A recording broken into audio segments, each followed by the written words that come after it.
Welcome back. The 80th anniversary of the end of the World War II was celebrated all over the world, with the biggest ceremony held in Moscow, where the date is called Victory Day.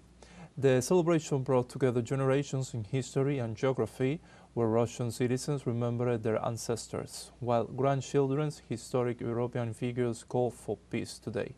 Details from our special envoy Yunus Soner from Moscow. The Soviet Union lost 27 million citizens in the Great Patriotic War against Nazi Germany, and the fallen were present both on picture and in hearts on Moscow streets on May 9. Today, for the 80th anniversary of the victory, for me, it is a great pride to be here, because all my great-grandfathers participated in the Great Patriotic War.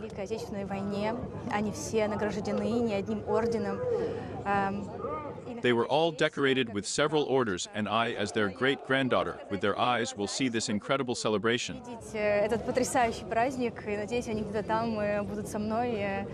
Russian citizens remembering their grandfathers were joined by others. Charles de Gaulle was the French general who led his country's fight against Germany in World War II, becoming the first head of provisional government in France after liberation from fascism. It's important for me to be here as a grandson of Charles de Gaulle to celebrate the end of the Second World War and the 80th birthday. Also to remember and tell that Russia paid the heaviest tribute for the freedom of the world against the Nazis. Already a legend during the war, his grandfather became president later again, standing for a French policy independent from the US during the Cold War. I'm also here to celebrate the Franco-Russian friendship.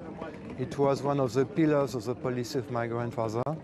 It's important if you want to make peace.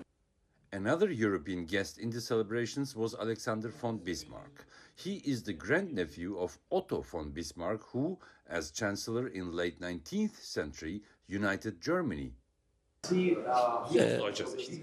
Aus deutscher Sicht, weil ich hier in From a German perspective, this is the first time I witnessed May 9 here in Moscow, and that was very moving and emotional. Deutschland ist, war für mich sehr bewegend und emotional. Und ich glaube, wir können I think we can provide the younger generation some insight, because we don't learn in school what that all means.